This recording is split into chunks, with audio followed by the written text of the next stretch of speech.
Hi, I'm Michael and this is Carelifornia. And today, Sunday, we are doing a special weekend daily dose because Congress has finally appeared to reach a deal that can likely pass once it's put to a vote. Now, the reality of this bill is that it is not pretty and it's not really what anybody initially wanted. But it is a deal that can potentially pass and it will provide at least some support to our friends, our neighbors, and our family members who have been suffering under the effects of the pandemic and these forced lockdowns. The progress has been made after all the bickering and infighting amongst Congress over the last 7 months has been put aside as the end of the year is almost upon us. Although the specifics of the bill have not yet been released, it is confirmed that the new bill will include a provision for $600 second round of stimulus checks, $300 unemployment bonuses, and housing protections that will last past the expiration date of the current CARES Act provisions that will end right after Christmas. So today we are talking about how Congress came to this stimulus deal, what's left to be done before it goes into effect, and who ended up getting the best side of this deal. Now this is your 5-minute daily dose, so let's make this quick. But before we do that, if you like this information, if you find it interesting, if you find it helpful, please don't forget to like and subscribe. That way you can get updates when our newest and most informative videos become available. First, let's get to the big news that literally millions of Americans have been waiting for the last 7 months. Confirmed by Mitch McConnell this Sunday afternoon, Congress has reached a deal that both the Democratic House and Republican Senate can agree on. He said, quote, "We can finally report what our nation has needed to hear for a very long time. More help is on the way," end quote. Although an agreement has been reached, there is still some things that need to be smoothed over before the bill can be put to a vote in both the House and in the Senate. If the bill passes both House and Senate, then it will be able to be sent to the President's desk to be signed. This will likely be the least difficult portion of the process, considering President Trump has been open about his eagerness to get some sort of stimulus out.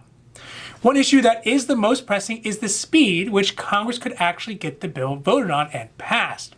Congressman Steny Hoyer, a Democrat from Maryland, said that there will be an additional continuing resolution bill first before the stimulus bill is voted on, in order to allow for a day or two for the wheels of Congress to start working.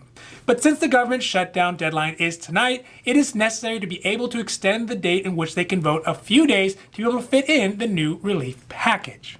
In the heat of negotiations over the weekend, one of the biggest stumbling blocks that had been overcome before getting a final deal was the issue of reeling in the Federal Reserve's power to provide financial support to the country. The push to limit the Federal Reserve mandate was being spearheaded by Senator Pat Toomey, a Republican out of Pennsylvania. The main concern was that a Biden presidency would be able to work with the federal bank in order to provide almost limitless loans without much congressional oversights. This unchecked spending could result in ballooning national debt and cause potential inflationary concerns. As a result of the negotiations, Democrats agreed to shut down 4 federal credit lending facilities that had been funded by the CARES Act and stop the possibility of clone versions of these programs from ever being reinstated. These closures will result in $429 billion of money left over from the CARES Act to be recouped and made available for redistribution back to the programs developed under this new relief program. On the other side of the aisle, Democrats got a number of concessions they had been fighting for since the CARES Act. The big headline benefits they were seeking were unemployment benefits, stimulus checks, and housing protections. This is because, one, these benefits help those communities who have been most affected by the economic downturn and the pandemic. And two, because their states tend to be more populous and disproportionately affected by the unemployment and housing crises. But despite getting these benefits put back into this round of negotiations, they have been somewhat watered down and limited in their scope. For example, the extended unemployment benefits from earlier this year were as much as $600 a week, which really helped those folks who were able to get it through unemployment. But this time around, they're only $300, which is arguably not going to be enough for those folks who live in those high-cost states like California and New York. Another example is stimulus checks, which were $1,200 in the first round of stimulus, are now only slated for $600 in this round. Additionally, there are still rules that would limit those same people who were unfairly missed in the first round of stimulus checks. So, needless to say, it's not a complete political victory for the Democrats, but it is at least some sort of help getting out. So look, it's heartening news to hear that Congress has finally gotten their act together and realized that Americans need help. It's amazing how fast they can act when, well, they want to go home for the holidays. But a deal is not done until it's done. And as they ask for more time to work out the bumps, it also leaves more time for changes or challenges that could even halt the negotiation as a whole. But the news so far up to this point is good, and it shows a good possibility of something getting passed.